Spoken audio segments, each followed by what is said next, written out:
জবান খুলে বলি না আল্লাহু আকবার। এই আওয়াজে হইল না, আরো জবান খুলে বলি না আল্লাহু আকবার। বলি না ইয়া রাসূলুল্লাহ। নূর নবীর আগমন। এই আওয়াজ হইছে না, আরো জবান খুলে বলুন জিন্দা নবীর আগমন, হায়াতুন নবীর আগমন। আহলান সাহলান, আহলান সাহলান। নূর নবীর আলো, জিন্দা নবীর আলো। নারে তাকবীর। জবান খুলে বলেন আল্লাহু আকবার। বলেন ইয়া রাসূলুল্লাহ। দাদা নবীজির আব্বার নাম কি? খাজা আব্দুল্লাহ। এই খাজা আব্দুল্লাহ নবীজির আব্বা রাস্তা দিয়ে হাইটা যাইতেছে। এই রাস্তা দিয়ে হাইটা যাইতেছে, তখন নবীজির নূর মুবারক খাজা আব্দুল্লাহর কপাল মুবারকের মাঝে জুড়ে বলে সুবহানাল্লাহ। আরো জবান খুলে বলেন আল্লাহু আকবার। এই নবীজির নূর মুবারক যখন খাজা আব্দুল্লাহর কপাল মুবারকে, তখন এই খাজা আব্দুল্লাহর চেহারাটা নূরে নূরান্বিত হয়ে গেছে। জুড়ে বলি সুবহানাল্লাহ। কিসের কারণে? আমার নবীজির নূর মুবারক খাজা আব্দুল্লাহ কাছে আসার কারণে। কথা বলুন ঠিক কিনা?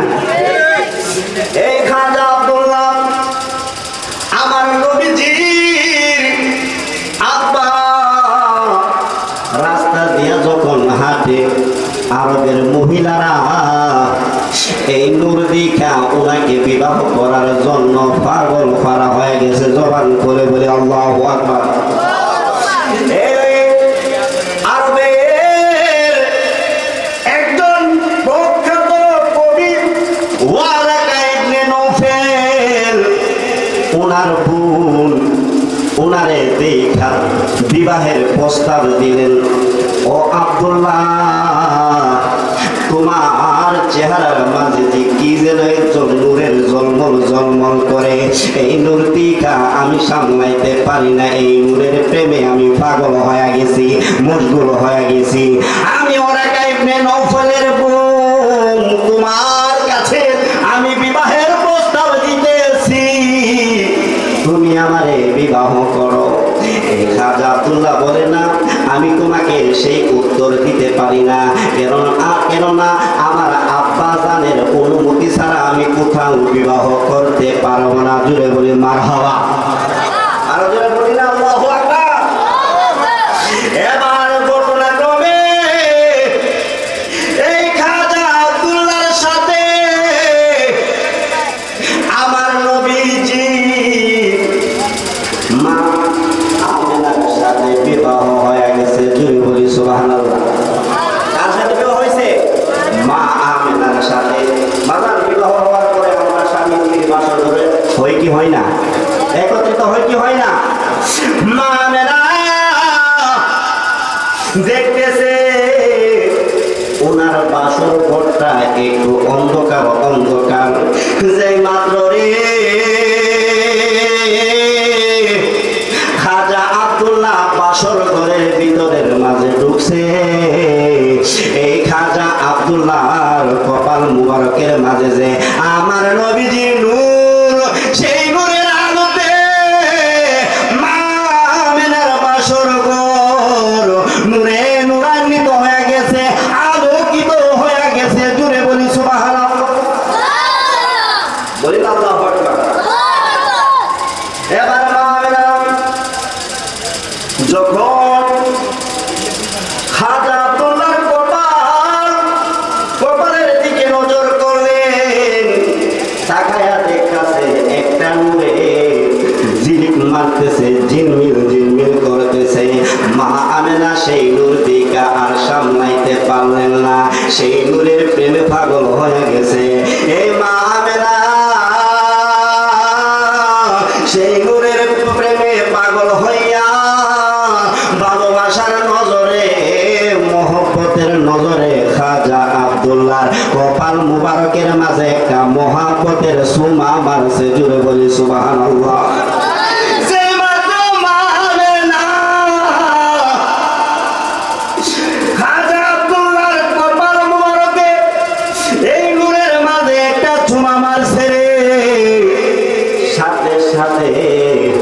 মা আমেনার শরীরের মাঝে একটা ঘুম ঘুম ভাব আইসা পড়ছে, মা আমেনা ঘুমায়া পড়ছে। মা আমেনা সেই মাত্র ঘুমাইছে, মা আমেনা ঘুমের ঘরের মাঝে স্বপ্নে যুগে দেখতেছে কে জানি ডাক দিয়া বলে, ও মা আমেনা তুমি ঘুমায়া রইছো, তুমি খবর রাখছো নি? এই মুহূর্তে তুমি মা আমেনার রেহেম মুবারকের মাঝে আমার রহমাতাল লিল আলামিন নবী আগমন করেছে। আরো জোরে বলেন আল্লাহু আকবার। ও মা আমেনা তুমি খবর রাখো নি? তোমার রেহেম মুবারকের মাঝে আমার নবীজির আগমন হয়েছে। মা আমেনা গো, তুমি আরো জায়গা রাখো, তুমি আরো জায়গা রাখো এই নবী সম্পর্কে। সেই নবীরে না বানাইলে আমার আল্লাহ কুল কায়নাতের কোনো কিছুই সৃষ্টি করতেন না। জোরে বলি সুবহানাল্লাহ। বলেন আল্লাহু আকবার। মা আমেনা হাই হাই, আমি কি এমন স্বপ্নে দেখলাম, আমার কে এমন খুশির খবর দিল? মা আমেনা তো বুঝতেছে না, কিন্তু মা আমেনা যখন ঘর থেকে বাহির হয় প্রচন্ড রৌদ্রের মাঝে, যখন ঘর থেকে বাহির হয় মা আমেনা তাকায় দেখে মা আমেনার ডাইনে বামে সামনে পিছে সব দিক দিয়ে রৌদ্র লাগে, কিন্তু মা আমেনারে জানি কে জানি ছায়া দিতাছে। আরো যেটা বলি না আল্লাহু আকবার। মা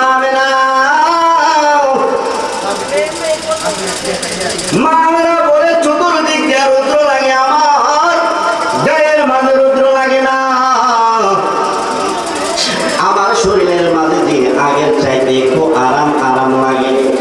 মা আমেনা তাকায়া দেখতেছে, এই মা আমেনা যখন ঘরের ভিতরে ঢুকে, মা আমেনা যেই দিক দিয়ে ঘর থেকে বাহির হয়, যেই দিক দিয়ে যায়, মা আমেনা তাকায়া দেখে মা আমেনার শরীর থেকে মেশক আম্বরের চাইতে আরো সুগন্ধি ঘ্রাণ চতুর্দিক দিয়ে ছিটায় পড়ে। জুড়ে বলি সুবহানাল্লাহ। আরো জোরে বলেন আল্লাহু আকবার। বাজার আরেকটা মজার জিনিস হইল, আমার নবী এমন ভাবে মা আমেনার দিন যায় রাত যায়, দিন যায় রাত যায়।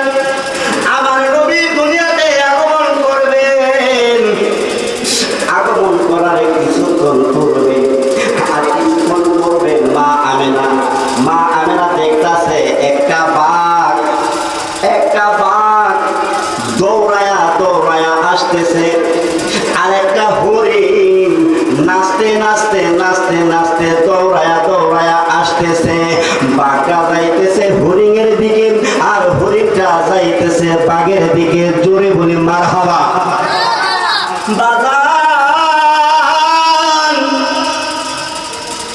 বাঘ হরিণকে দেখলে হরিণকে খাওয়ার জন্য দৌড়াইবে, দৌড়ার জন্য, কথা বলুন ঠিক কিনা?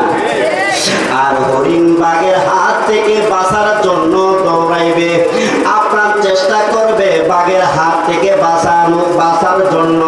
কিন্তু ঘটনা এমন না, মা আমেনা দেখতেছে হরিণটা দৌড়ায় দৌড়ায় নাচতে নাচতে নাচতে নাচতে বাঘের দিকে আসতেছে, আর বাঘটা হরিণের দিকে আসতেছে। মা আমেনা আশ্চর্য হয়ে গেছে। মা আমেনা বলে, জীবনে এমন ঘটনা দেখি না, আজকে কি করতে যাইতেছে আমি একটু দেখালই। মা আমেনা দেখতেছে এই হরিণটা দৌড়ায়া দৌড়ায়া বাঘের কাছে আসছেন, আর বাঘটা দৌড়ায়া দৌড়ায়া হরিণের কাছে আসছেন। বাঘ আর হরিণ একত্রিত হইয়া মানুষ যেমন এমন ভাবে কোলাকুলি করে রে মা আমিনা তাকে দেখতেছে বাঘ আর হরিণে মানুষের চাইতে আরো বেশি মহব্বত দেখায় আনন্দের সাথে কোলাকুলি করতেছে। বলেন আল্লাহু আকবার।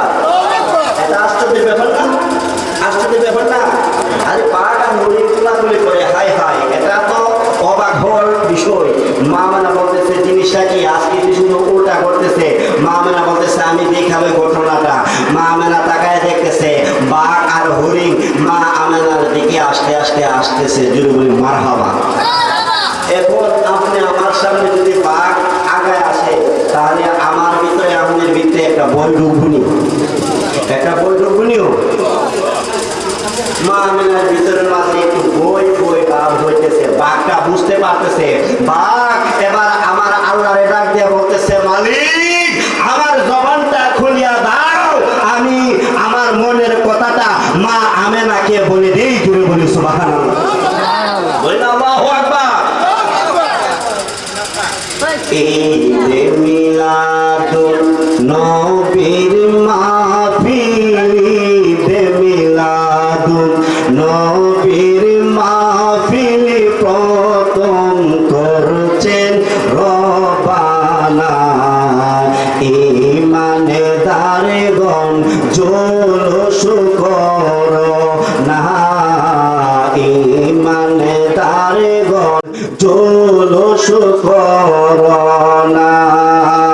ঈদে মিলাদুন নবীর মাহফিল, ঈদে মিলাদুন নবীর মাহফিল প্রথম করছেন রবানা। ঈমানদারগণ জোলস, সবাই বলেন বলেন, ঈমানদারগণ না, ঈমানদারগণ জোলস করোনা। আশিক রে আমার আল্লাহ কই জিবরাইল শোনো না, বাজান রে আমার আল্লাহ কই জিবরাইল শোনো না।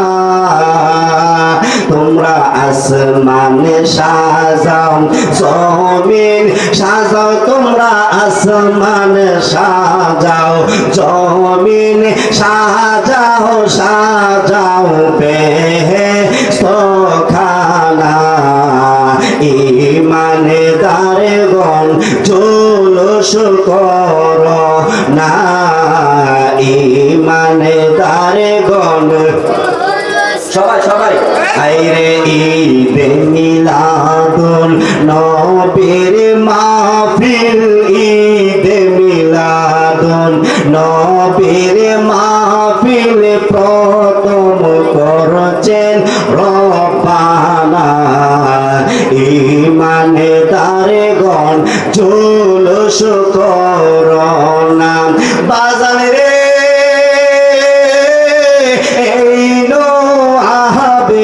মোহনের যন্ত্রণা, আশিক রে এই পাগলদের মোহনের যন্ত্রণা। কলমা খেলো কার নবী চিনিল, কলমা খেলো কার নবী চিনিল, ও হাবিরা চিনিল না। ঈমানদারগণ জোলস করোনা, ঈমানদারগণ জোলস করোনা। বলি ঈদে মিলাদুন নবীর মাহফিল, ঈদে মিলাদুন নবীর মাহফিল প্রথম করছেন রব্বানা।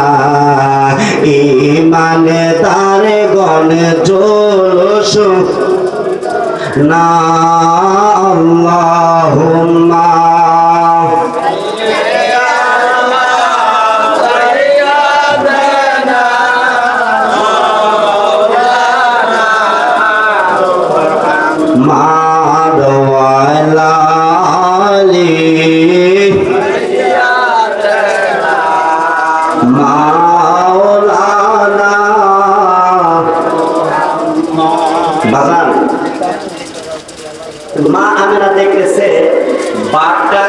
আসতেছে? মা আমেনার দিকে। কথা বলুন আপনারা, বাঘটা কার দিকে আসতেছে? মা আমেনার দিকে বাঘটা আসতেছে। মা আমেনার মনের মাঝে, ভিতরের মাঝে একটু বই বই, ভাই ভাই বাঘ আমার দিকে আসতেছে। বাঘ বুঝতে পারলেন, বুঝতে পাইরা বলতেছে, আল্লাহ আমার জবানটা খুইলা দাও, আমি মা আমেনার সাথে আমার মনের কথা বলি। জোরে বলি সুবহানাল্লাহ। আমার আল্লাহ পারে কি পারে না? আমার আল্লাহ পারে কি পারে না? আমার আল্লাহ বাঘের জবান খুইলা দিছেন।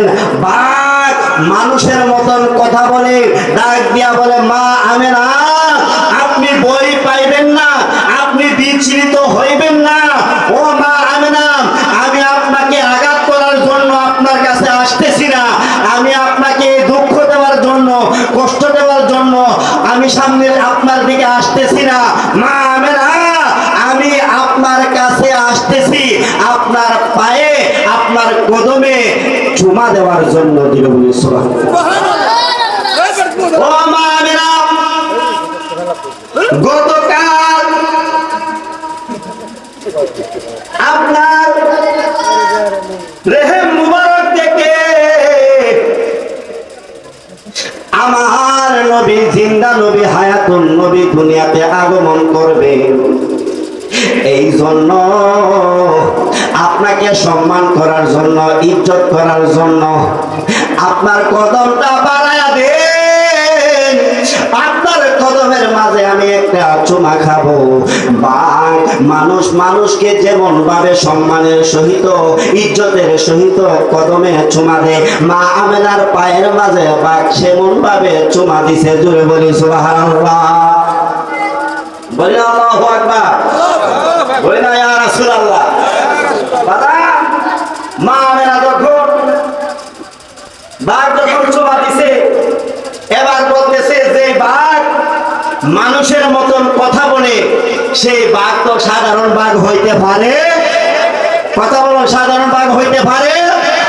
মা আমেনা রাগ দিয়ে বলেন, হে বাঘ, আমরা জীবন ভর শুনে আসতাম বাঘ এবং হরিণ দুইজনের মাঝে সূত্রামি জীবন ভরে থাকে, কিন্তু আজকে দেখলাম তোমাদের মাঝে কোনো সূত্রামি নাই, তোমরা একে অপরকে জড়ায় ধরতাছ। এর কাহিনীটা কি? এর রহস্যটা কি?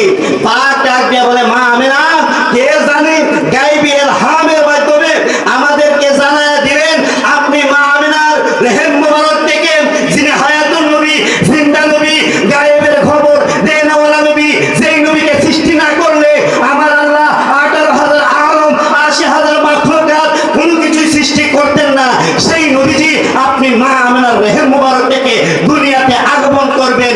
এই জন্য নবীর আগমনে আমরা খুশি হইয়া আমরা বাঘ এবং হরিণ সূত্র থেকে বন্ধ হয়ে গেছি। আর আমাদের দেশে কিছু পাগড়িওয়ালা, কিছু জুব্বাওয়ালা আসিল, এ বাদন আসেনি? বারের উপর আবার যখন আসে নবীর মহব্বতে আমরা নবীকে সালাম জানাই, আর হেরার ভান্ডারি গরমে, ঠিক নেও বাবা? এতে বুঝতে হবে নবীর মহব্বত, এসকে মহব্বত যার অন্তরে আছে, যার কলবে নবীর মহব্বত আছে, ওয়াল্লাহি কসম, সেই গরিব, সেই কলব কখনো জাহান্নামে যাবে না, নবীর মহব্বতের কারণে। জোরে বলি সুবহানাল্লাহ। নারে তাকবীর, নারে রিসালাত, নারে রিসালাত। পীরজাদা এরশাদ হোসেন আজহারী হুজুরের আগমন উনার পক্ষ থেকে আমি শেষ করে দিচ্ছি। তাহলে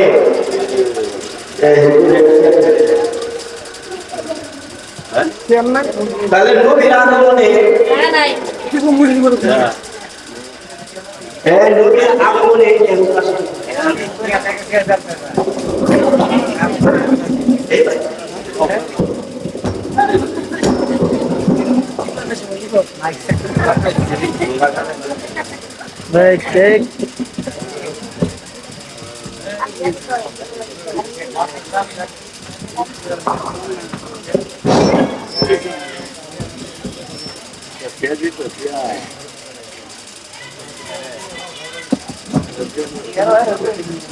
সম্মানিত উপস্থিতি,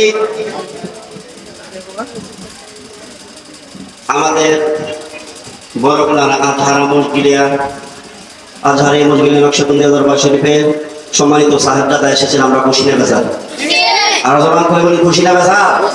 তাহলে আমি বলতে চাই নবীর আগমনে বনের পশিয়া খুশি না বেজার? আর যখন করে বলুন খুশি না বেজার? নবীর আগমনে পশু পাখি বৃক্ষ তরুণতা যা আছে সব কিছু খুশি। নবী যেই দিন পৃথিবীতে আগমন করেছিলেন ওই দিন সমস্ত কুল কায়নাত নবীর আগমনে খুশি হয়েছিলেন, সমস্ত জাহান খুশি হয়েছিলেন। আমার আল্লাহ আসমান সাজিয়েছেন, জমিন সাজিয়েছেন, ফেরেশতার মাধ্যমে নবীকে সালাত ও সালাম জানিয়েছেন। কুল কায়নাত নবীর আগমনে খুশি হয়েছে। ওই জামানায় তৎকালীন জামানায় সমস্ত জাহান খুশি হয়েছিলেন, শুধু একজন বাদে। ওই লোকটার নাম কি? ওই লোকটার নাম কি? ইবলিস, শয়তান। যে শয়তান নবীজি আগমন যখন করেছিলেন এই কাবা শরীফের 360টা মূর্তি একটা একটা করে ব্যাংকে চুরমার হয়ে গিয়েছিল নবীর রহমতের কারণে। জোরে বলি সুবহানাল্লাহ। আর এই অবস্থা দেখে শয়তানে মরুভূমির প্রান্তরে ঘোরাঘুরি করে। কি করে? মরুভূমির প্রান্তরে ঘোরাঘুরি করে। এই শয়তানের চোখে বালু, মুখে বালু, মাথায় বালু, সমস্ত শরীরের মাঝে শুধু বালু আর বালু। ফেরেশতা জিবরাইল আলাইহিস সালাম জিজ্ঞাসা করেন, হে শয়তান, তোমার সমস্ত অঙ্গে বালু, তোমার অবস্থা বেশি ভালো না, এর কারণটা কি? যে নবীকে সৃষ্টি না করলে আমার আল্লাহ কোনো কিছু সৃষ্টি করতো না। এই রহমাতাল লিল আলামিন দুনিয়াতে আগমন করেছে, আমি তো আর নবীর উম্মতকে জাহান্নামে নিতে পারতাম না, এই জন্য আমি বেজার। কেন বেজারো? কেন বেজারো?